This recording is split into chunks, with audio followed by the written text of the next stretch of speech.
Um, okay.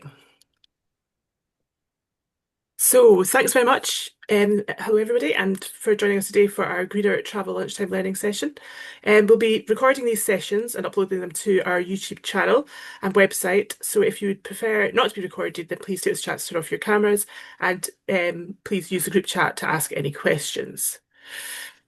So, welcome to our Greener Travel Lunchtime Learning session. We're very delighted that you could join us.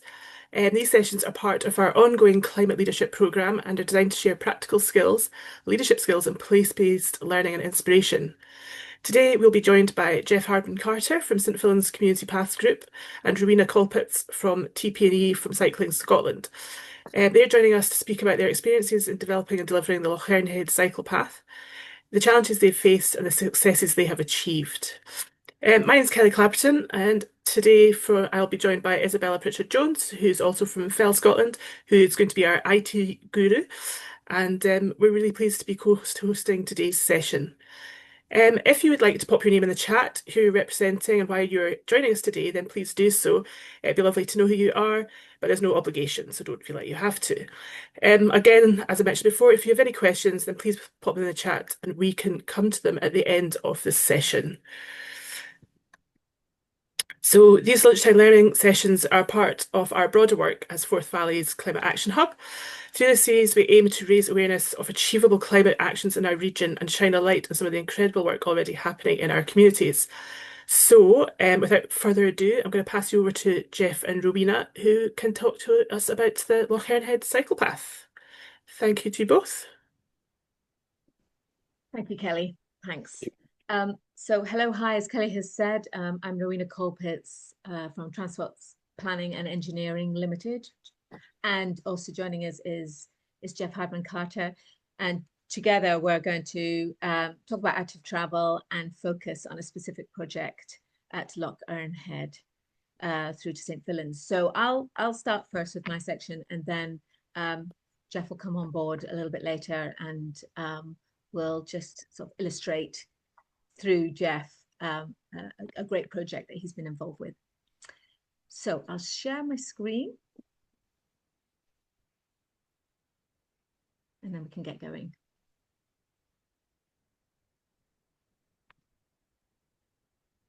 So we've titled it Active Travel Infrastructure from a Community Perspective. As an engineer, of course, the word infrastructure has to be in there for me.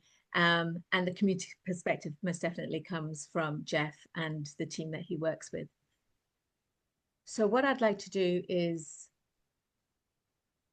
introduce who we are as TP&E, look at what active travel is and why it is so important.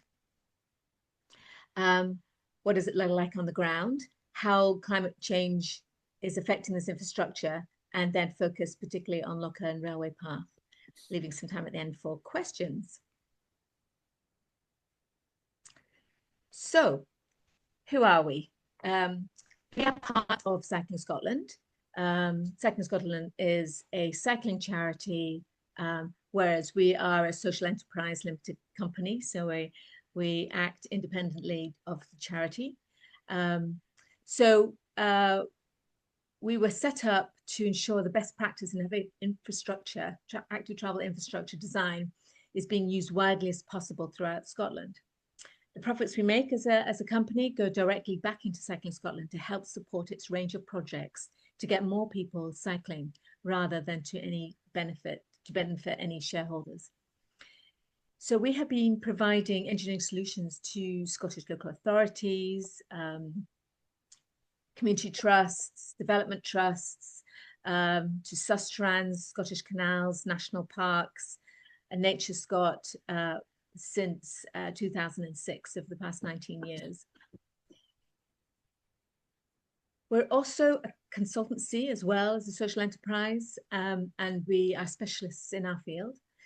We provide service for the client, anything that ranges from advice over the phone through to concept design, detailed design, and actually delivery on site. So our vision is for Scotland to have a transport network and built environment that meets the needs of all users and in which cycling and walking are positive travel and leisure choices rather than secondary considerations.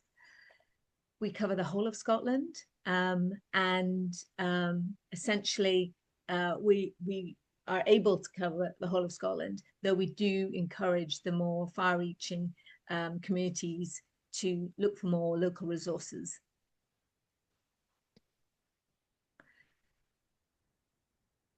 So as mentioned, what we do, we advise, we engage with communities, we design all stages, we deliver on the ground. We also have an element of teaching, which this is part of what we do, and also through the Scottish Outdoor Access Network, SOAN, we share best practice to enable that anything possible that can be shared at a low cost level is taken forward. So what is active travel? Well, it says what it does on the tin, but specifically it is walking, wheeling, or cycling for a purposeful journey. And we mean purposeful as in like you're off to do something in particular. You're not just going for a stroll. It's not a leisure activity. It's actually using your body as a means of transport. So in particular, what is wheeling?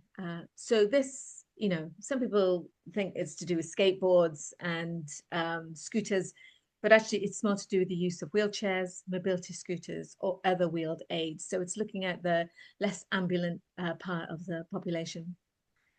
So what does active travel looks like? Well, essentially, we've all seen cycle routes, cycle lanes, cycle paths throughout the whole of the Scottish nation. And the focus on cycling is just simply from a specification point of view. Design for a cyclist, that means you're also designing for for walkers, horse riders, pram pushers, wheelchairs, users, scooters, all sorts. So that's where the focus of cycling comes in when we talk about cycle paths. It's there to change the built environment. So whether it's a greenfield site, as shown in this photo, or putting a ribbon of bitmap through it to allow communities to be joined up, or whether it's reclaiming road space in a town from parking or driving so that cycling and walking routes can be widened to allow easier access. It also affects travel behavior. So there's no point building all this amazing infrastructure if we're not actually going to employ methods to encourage people to be more actively traveling. And also it sort of embraces the fact that walking and wheeling and cycling is traveling at a better pace for your brain to function.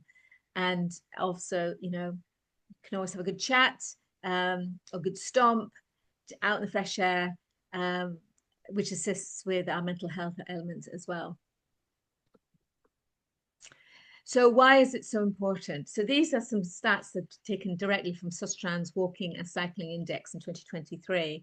And I think possibly the main thing that we can see here, it affects our health and it affects the environment, but also in particular, you know, it can affect the economic vibrancy of any population.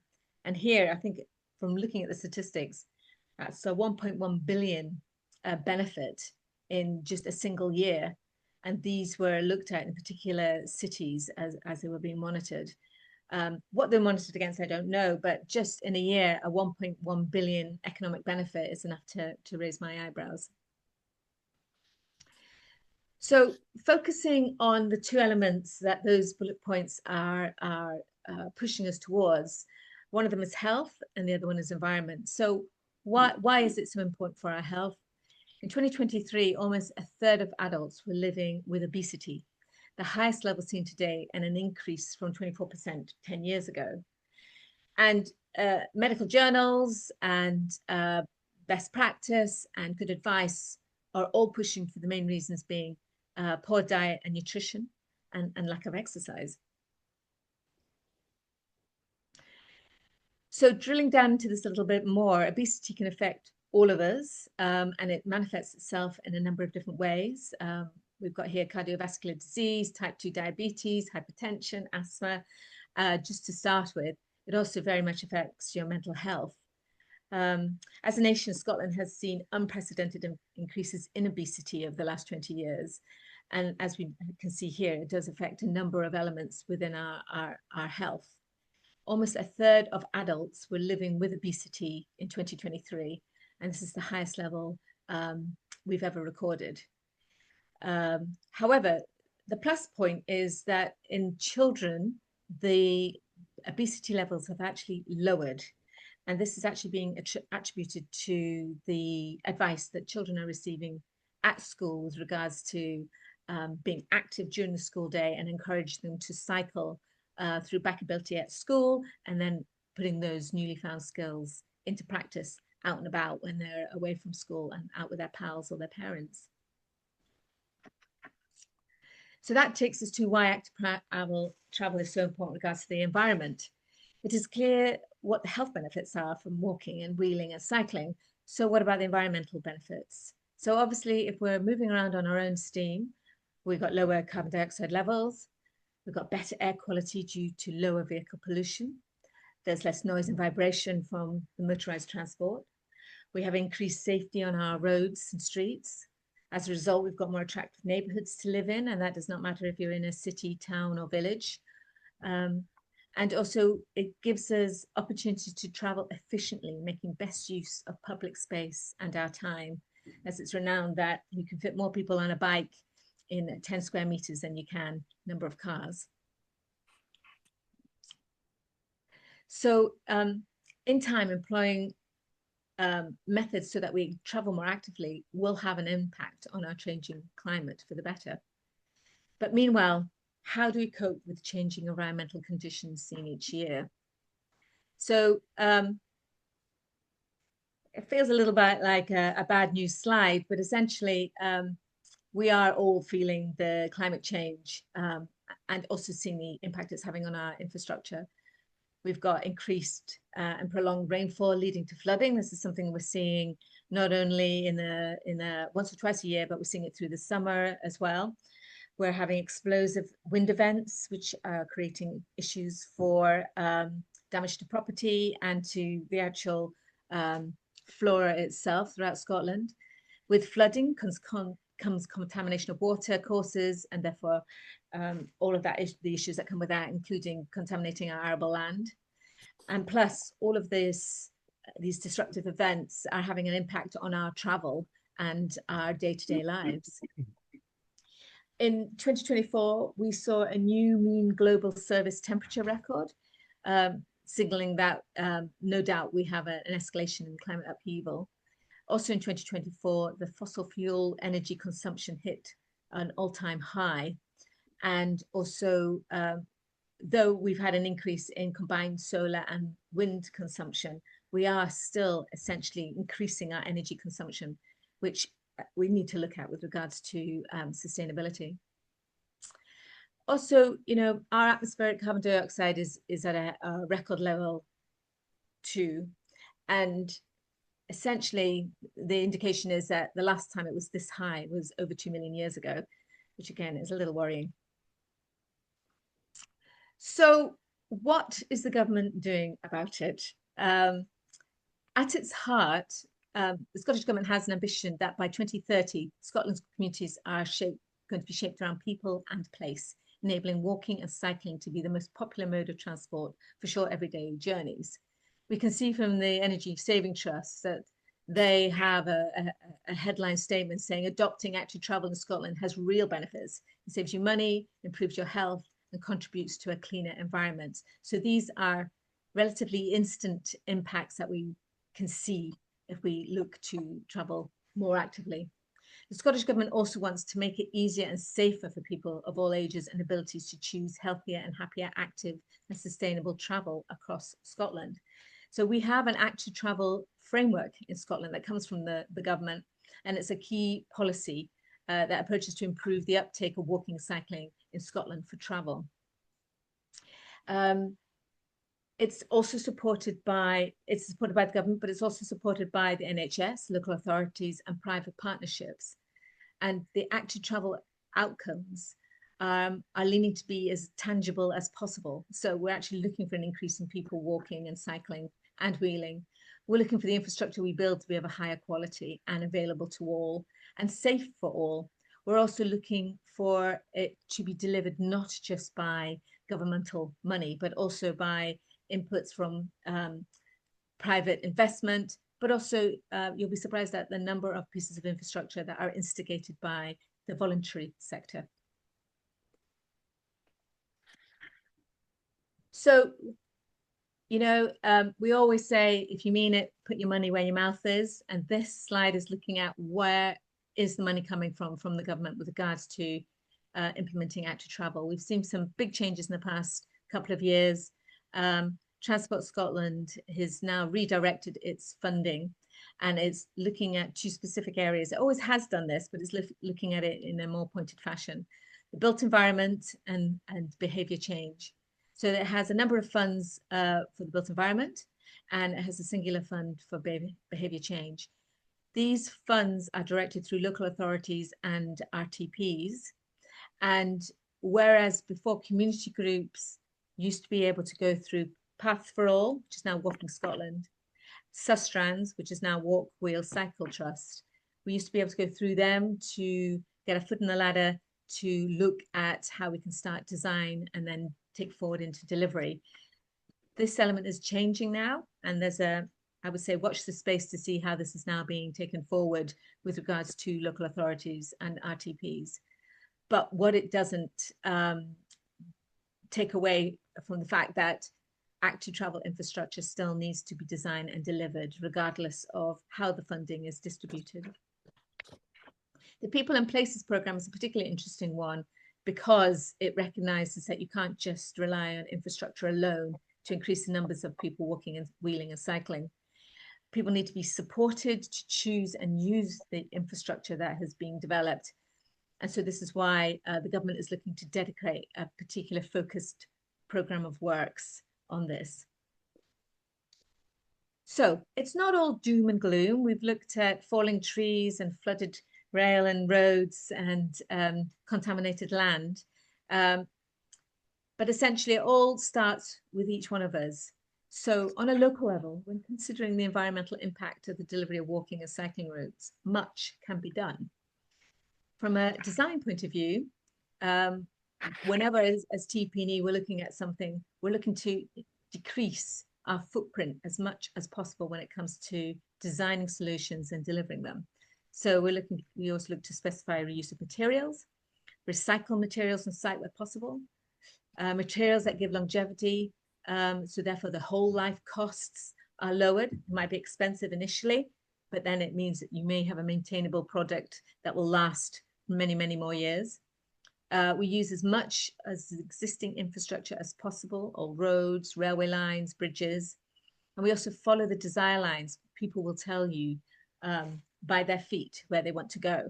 So reading the landscape, seeing what's there and seeing what people want is a big start when it comes to using effectively what's out there already. The construction stage, we use locally sourced materials, local labour and plant. That obviously reduces the fuel bill when it comes to getting all of these materials and resources in one place. When we're actually on site, we minimize the import and export onto site. So if you've got a piece of work that you're wanting done, the main idea here is to actually look, what have you got on site already? What can you use already? And what can you do without to make sure that your path is feasible? Minimizing import and export also lowers the bill for it, which therefore makes it more possible to be funded by outside funders like Transport Scotland. And also we need to fully understand the impact on biodiversity and look at how to gain from the net position. So especially if you're a rural community, the chances are you're building on a greenfield site. Being totally aware of what is there already or what is not there already is absolutely important. If this piece of infrastructure is going to wind its way through the Scottish countryside with minimal impact. So I'm just going to give you some examples of how on some sites we've taken forward some of these items. So reuse of materials. This was a site in Edinburgh whereby there was a huge amount of granite sets that initially were going to be put to a landfill site. They're granite, they're beautiful. It would have been a travesty to see them march their way to a hole in the ground. So we reused as many as possible, and then the surplus sets were sold on. Um, and this is an example of where these sets were used in another town environment. We also look at using recyclable or recycled materials. So these three materials are off-the-shelf products that have been researched and developed over the past 10 years or so. FlexiPave is essentially chopped up rubber tires mixed with magical ingredients that allows a surface set to be laid that in inaccessible areas, in floodplains, because it allows water to penetrate through it, but also it's great for running and wheeled activities. Not so great for horses, so therefore you need to be careful where you put it. Ulti-Trek is essentially road planings and construction waste, and it gives an open bounce surface, which not dissimilar to a wind dust path, but a little bit more durable. And if you can roll it in warm weather, it starts to bind well.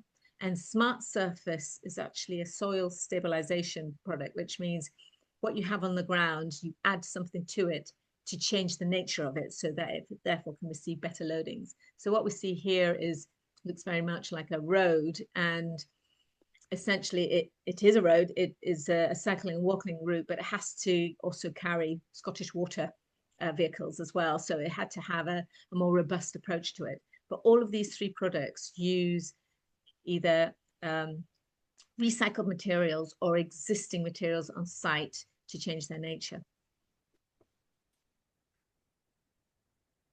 So this is just a little set of photos trying to show you how permeable FlexiPave is, but you've got to kind of see it to believe it. We poured a litre of water onto a stretch of this crumbed FlexiPave, tire crumb FlexiPave, and within 30 seconds, it had completely gone.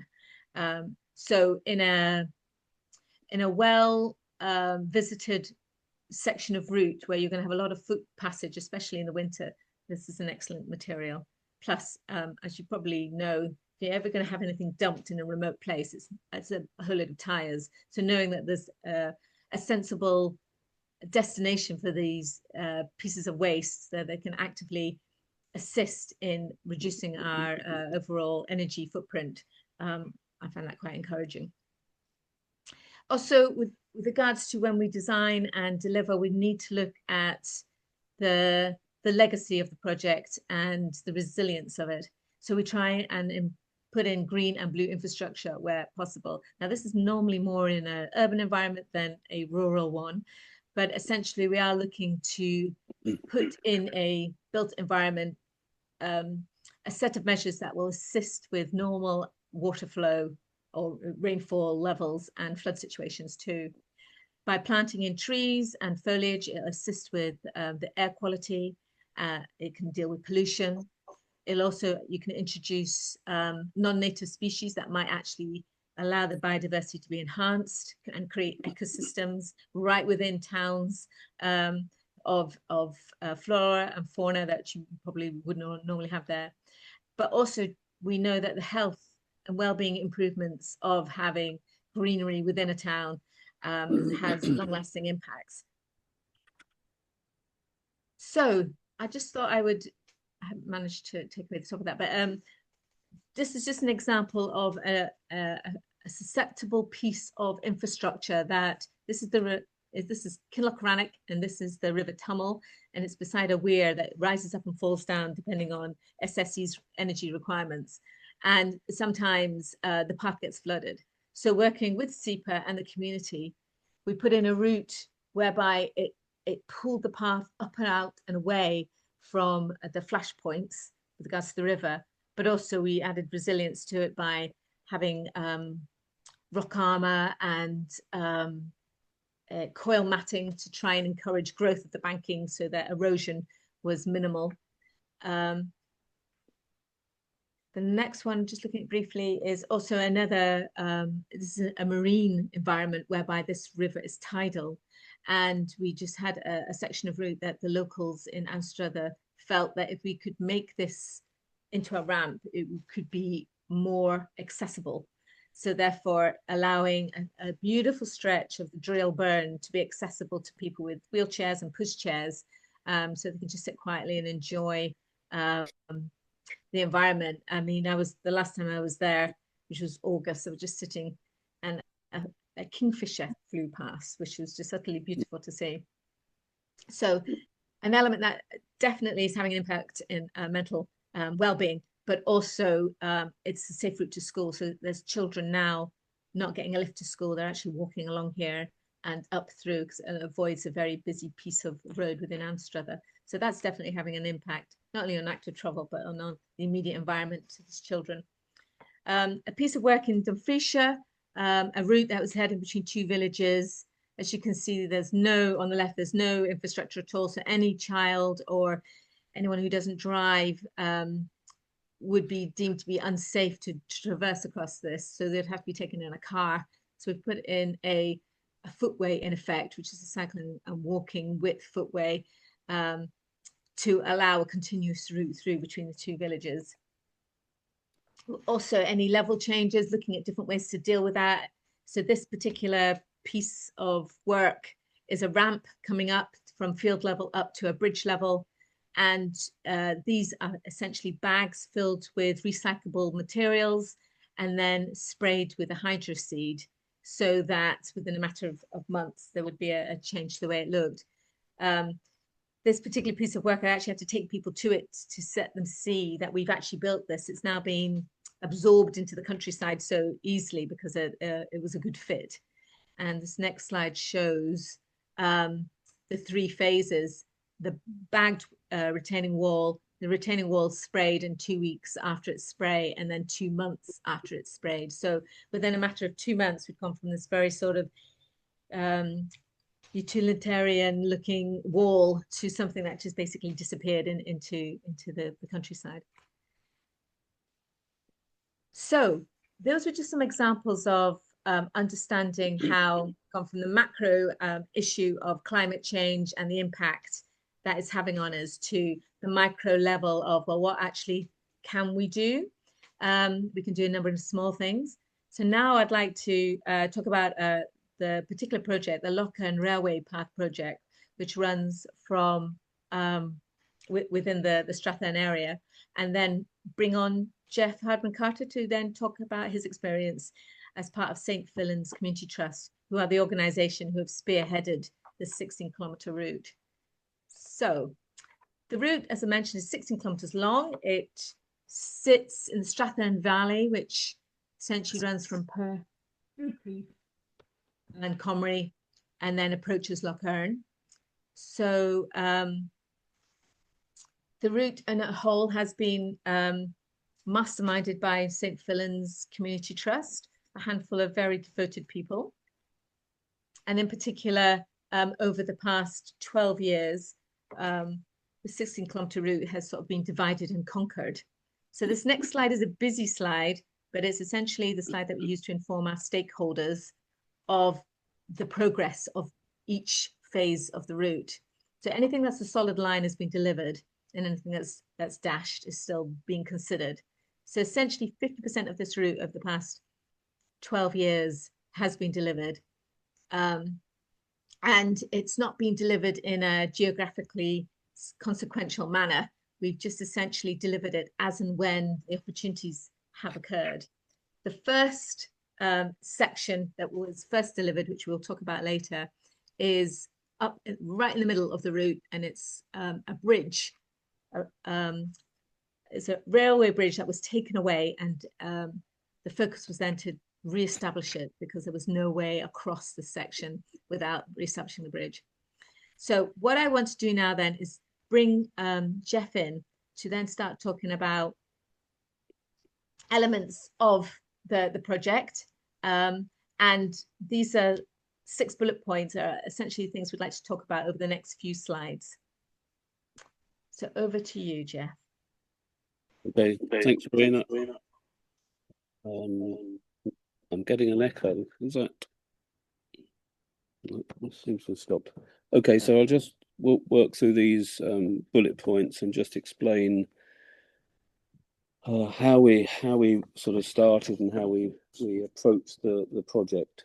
So the first bullet point is why.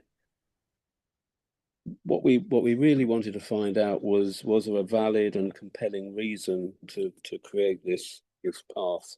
And the main reason I had at the time is that my children started the school in Comrie, and occasionally when the weather was good, we tried to cycle between Comrie and St Fillan's. There's a back road that you can keep off the A85 for half of the way, but then you actually end up having to cycle or walk along the A85, which is incredibly dangerous.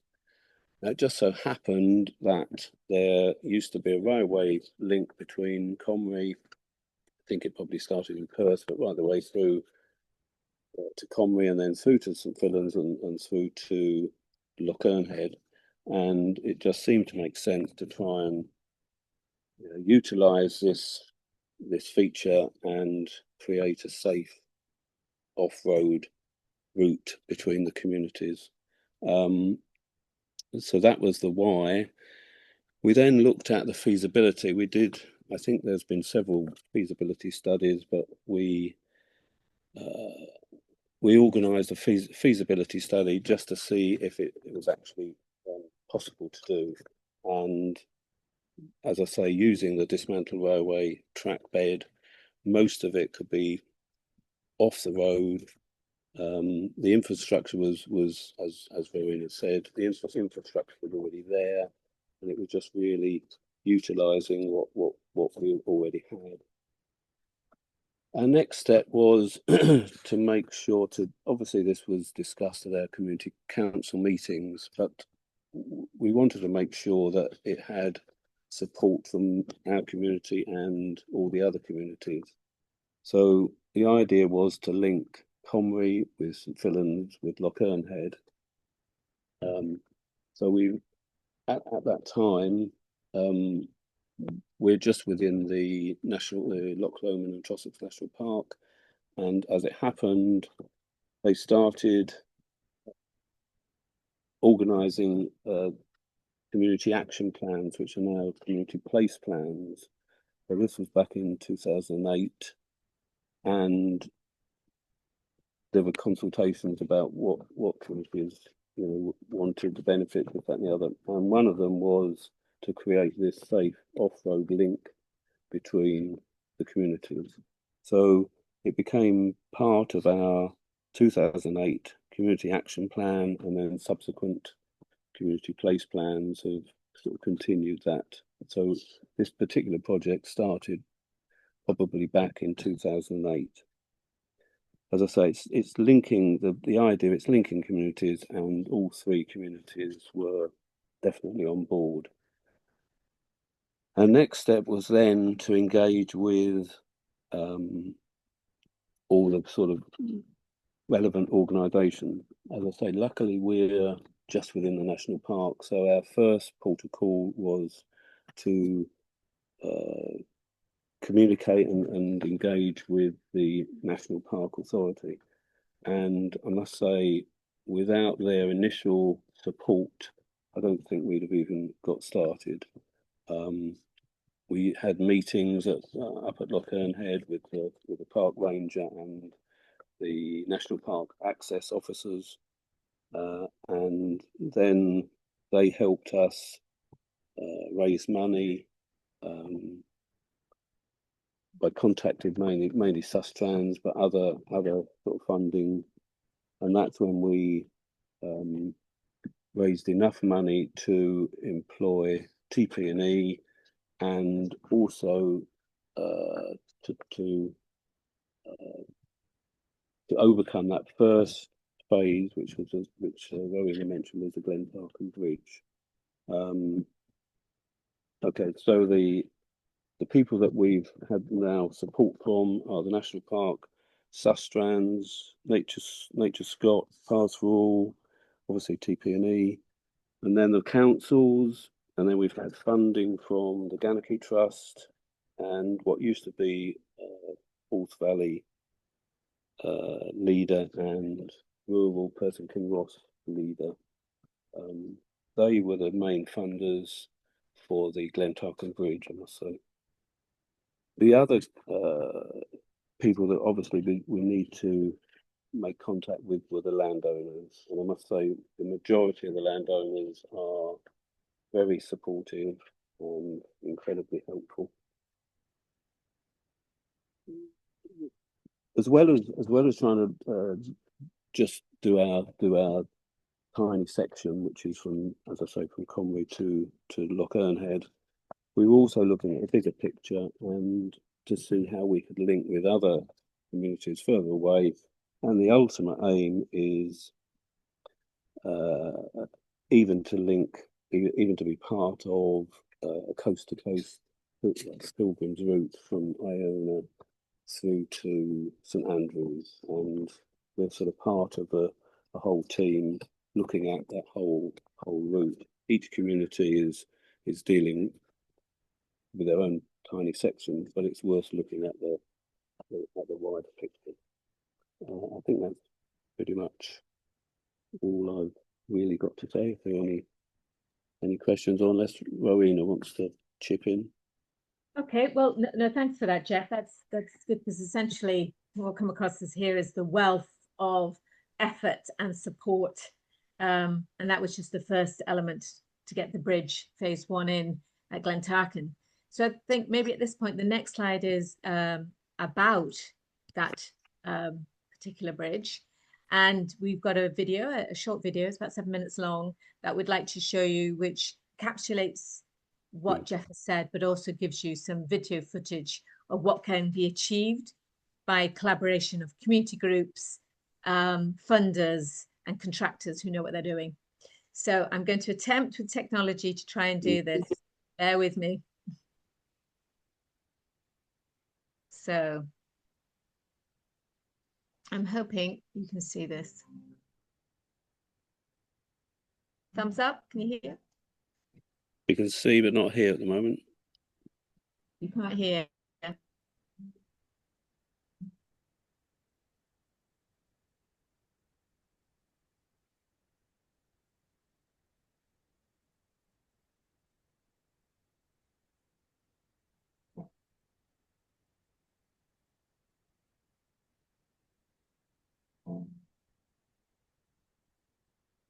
Can you hear? No.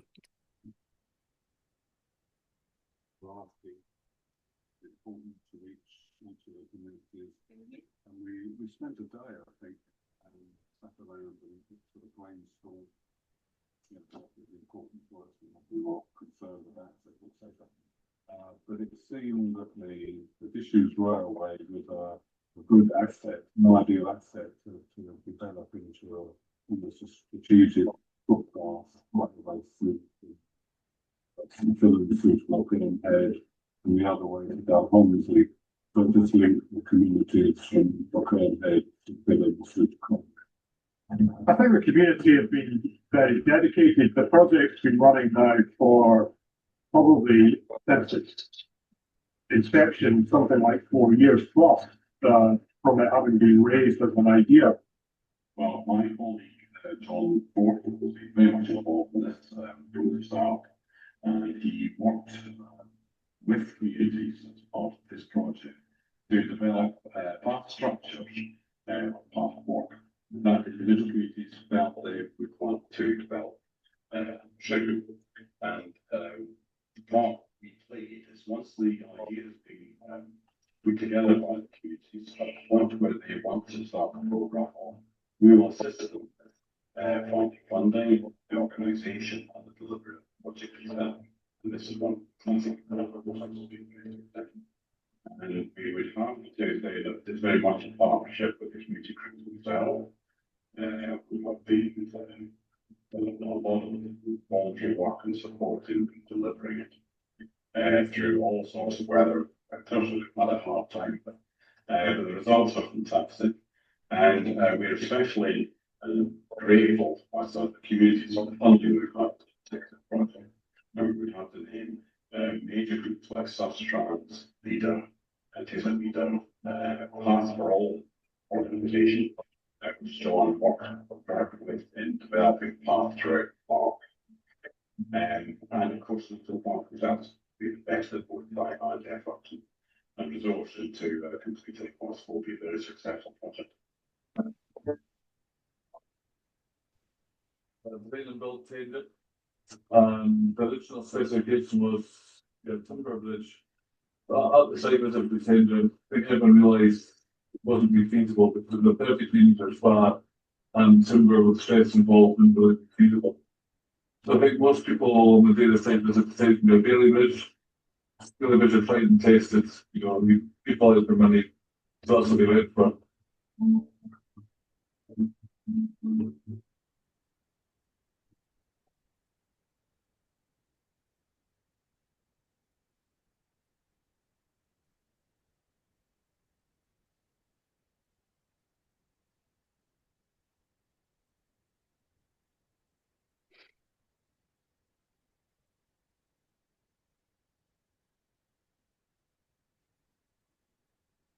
I think we normally involve a trade one way or another to build up things. Especially with it so high above the ground there. There was no chance of getting a trade big enough into this bridge to do it. So we're going to have to build it in situ. You can't get any support from down below the river. So the other way would be to build a bridge at one side and push it out over the gap.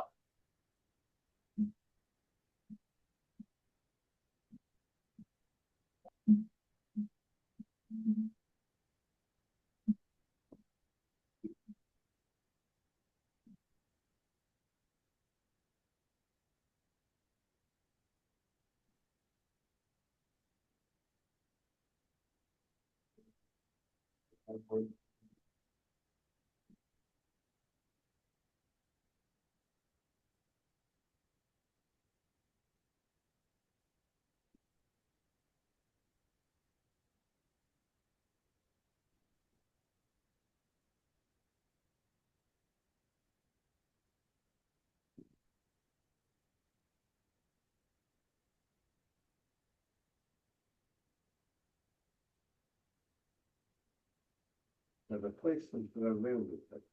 Now, the railway bridge that would have been here 100 years ago would have looked very different. It would have been a steel truck. But make sure that we keep it to the standards that we would accept countryside today by adding some timber. So we've used a timber deck, which I feel is necessary for horses to give them a soft footing. And we can fix non-slip to that. And the timber handrails gives the whole thing a much improved look. So it is great for its location and in places. How did you feel about it? How did you see the bridge there? Absolutely fantastic. From my side, I was slightly concerned that the creation would look out of place, but this looks perfect. So yeah, really good. People talk about themselves. It's so much money. You'll never raise the money. It's the pipe dream. Pipe dreams come. You've got the bridge there. The great bridge is absolutely fits the gap properly. It looks right. Looks like it's been there for ages. They say it will last for 70 to 100 years, which save me out, save most of the community out. And it's now going to let us go ahead and really get the cycle track running the whole way from Lochearnhead to Conwy. Going forward, this is just phase one of a project which is going to be 3, 4, 5 phases. We need a lot more funding, but having got this part done, people now see that it can't happen. If you have great community service that people who are willing to work together, it's not going to happen tomorrow. There's a length of time that needs to be invested into the project itself, but the opportunities are there. And even in days of poor money flow within communities, charities, there are options that are definitely there that can be taken advantage of, and the benefits are tremendous for locals and tourists along.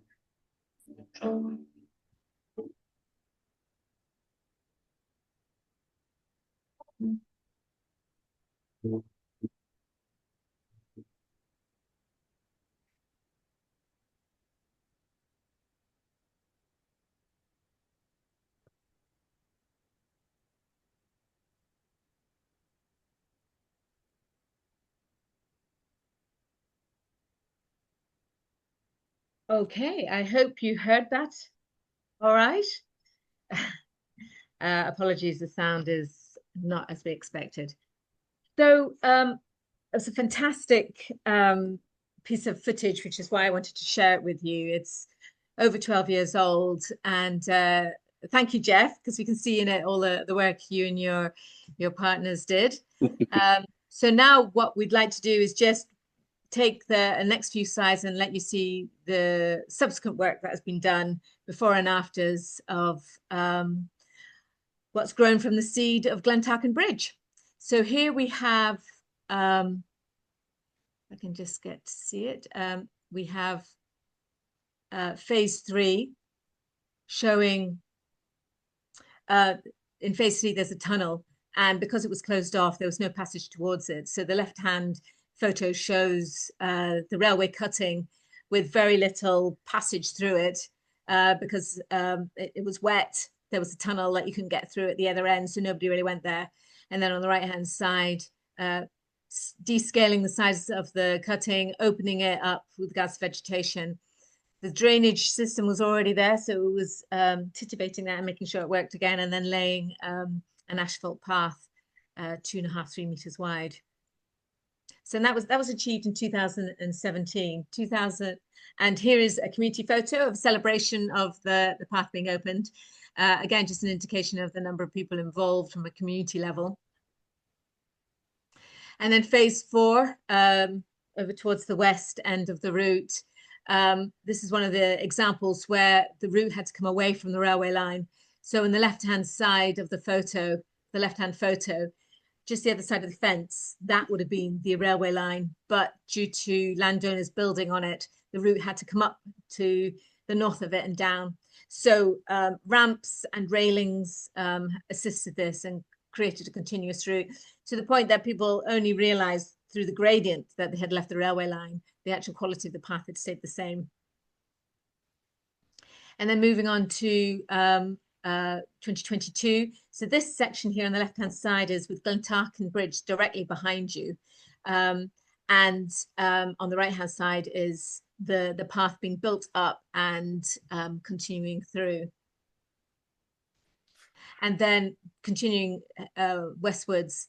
And this is sort of a typical photo of Lochearnhead railway path, where you've got the old redundant railway just sitting there with the trod path on it, and then just cutting back into the drainage, building up the path and putting in a layer of bitmac.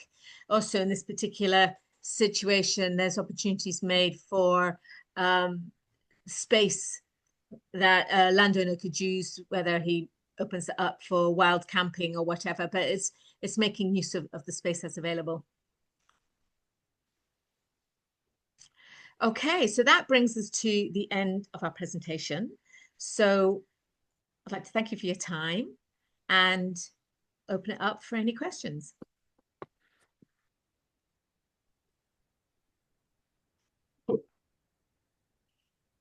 Thank you very much. Geoff and Rowena, is anybody got any questions? I've got a couple I could jump in with, and then if anybody thinks of anything, they could put a hand up or put something in the chat. Or is there something in the chat? Right. So I've got a couple of questions here, which I hope you might already have kind of answered them. But so my first one is kind of about planning, because obviously that's quite a big issue that communities have, trying to get community developments done and cycle paths. Just basically, what hurdles did you have with planning, and sort of what advice would you give communities going through the planning process, trying to get in community paths? Would you like to answer that, Geoff, or do you want me to jump in? All I um, all I would say that obviously the feasibility study sort of covers that aspect of it. This particular project, as I've said before, we're actually in the national park, and they just happen to be the planning authority as well. So when the access officers were helping us right from the beginning, I think there was an approach to the sort of planning that hopefully the general project, was in agreement. I think Rowena is more involved in the specific planning for each section and each phase, if you know what I mean. So I don't know what. I know you have to jump through quite a few hoops, but as I say, in principle, the planning authority was happy and in agreement. So yeah, I'm sure that helps a lot. It does, you're right. The National Park were supportive. However, what we have seen, because this project's now into its second decade, is change in the requirements of planning. So the focus now on biodiversity net gain, archaeology, items to do with monitoring the numbers before and after the work has been done, so that you can measure the impact the work has had on not only the use of the path, but also ideally the surrounding area as well. So planning has always been a requirement and always will be a requirement. So my advice for any project that going forward is to get planning in as soon as possible, because that means you're then getting the appropriate authorities looking at what you are doing. And if additional work needs to be done, then you've got time to fundraise and get resources in to assist you with that. That's great, thank you. I was having a look at my other questions. I've kind of got one around funding, because it's always a struggle, and sort of keeping projects sort of within budget and on schedule, it sometimes feels nigh impossible. And having to, I will confess now to this, that I live at the other end of the Lochearnhead cycle path, so at the Lochearnhead end, so I know a little bit about it, and I know it's quite it's been a long time in coming and really exciting. But I'm just wondering if you've got any hints or tips for groups who are trying to secure funding and developing realistic costings and budgets, especially at a time when costs are kind of rising in the current sort of climate of funding and rising costs, basically. So if you've got any sort of hints or tips for communities, would be great. So I'll let you start with that first, Geoff, and I'll come in. Okay, I'll try. I think originally there was a lot more money about for funding, but Sustrans, for example, in the funding that we were trying to get from them was traditionally what they call match funding. Thankfully, that has now been superseded, and Sustrans are 100% on board. So we don't have that problem. But to actually try and find enough people, as I say, we use LEADER and the Ganachie Trust and Paths for All, and even the National Park themselves and Nature Scott provided money. As I say, I think it's got a lot easier now. All I would say, the problem now is there's not enough money. I think the will is there, and the support is there, but Sustrans, for example, their sort of money has been cut, so there just isn't the amount of money available. So that's why we're now doing smaller sections as we go along, rather than trying to hit it in one go. We're just breaking it down into smaller bite-sized pieces. Yes, and that's what I was going to expand on as well, is my advice would be, if you're looking to do any sort of active travel infrastructure and the council isn't on your steering group with regards to either spearheading it or going to be adopting the infrastructure or going to be funding it, then my advice would be is get as much funding as you can to design the full route. And then, as I've put up in the slide here, this full route now, Lochearn Head all the way through to St. Fillin's and beyond is 50% delivered, but it's 100% designed now, which is then allowed, as Geoff has said, for us to then carve up the remaining phases into smaller sections. And we have carved them up with an ear listening to our funders saying how much money they may have available. So for instance, the last section, phase 7, probably would cost in total maybe £1.5 million to deliver. But now we're carving them up into maybe 400,000, 500,000 sections, so that they not only can be more palatable to funders, but if there's any end of year spend, there'll be the councils and the RTPs will be looking around for safe hands projects. So if you've got a small project that can deliver in, say, the last quarter of the financial year, there's a good chance that you are going to get that funding. So it's not working harder, it's boxing clever. It's understanding the funding landscape you are in.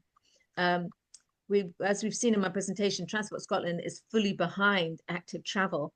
So we need to make it as easy as possible for them to spend money in a rural environment. And the best way we find that is resorting back to the way I used to work 20, 25 years ago. And that's design as a whole and deliver in part. And then it means over a number of years, you are tiptoeing your way through your array of projects that you want to deliver, but also the momentum and the impetus keeps going. And also everyone likes a success story and everybody wants to jump on the wagon of one. So you'll find it'll attract more money as well. Now, I know not all projects are as long as this, but even the smaller projects, if you divide it into half or a third and you just stay with it for the long term, then you have a much higher chance of receiving funding, especially if you're willing to build in the winter at the end of the financial year. That's great, thank you. And so I'm looking at the time and I'm realising that we're kind of overrunning slightly. But I do have, so I was going to have a little quick question in relation to that. And so in relation to the communities element is, because I know that these projects take a very long time, is how do you, from a community perspective, how do you manage sort of expectations and ambitions to, and basically to be able to keep people inside to say, okay, this is taking, decade plus, but how to keep people interested and keep people, on side, I suppose, manage those expectations. I think, yeah. Yeah, I think what Rowena's saying, if we can just, even if they're tiny sections, as long as something's happening, I think it keeps that interest and support. I mean, I give updates to the community through every community council meeting. So I give them an update. All our community groups give a quick update at each meeting just to keep everybody informed. The only other thing I'd say about funding very quickly is you've got to align your project with the principles of the funder, if you follow what I mean, what their aims are, and the closer you can align your project aims with their principles, it's obviously easier for them to give you funding. Mm-hmm. Yes, that's very true. Yeah. That's great, thank you. And I think that's me. If anybody else got any questions? No? Okay. So so I just want to sort of finish by saying thank you very much to Geoff and Rowena for your great talk and presentation. It's just amazing to see the Glentarkin Bridge and the amount of engineering and work that went into that. I remember hearing about when it actually all got finished. It was really exciting to hear that. So then thank you to you both for all your valuable input and time shared today, and thanks again to all of you who have joined us.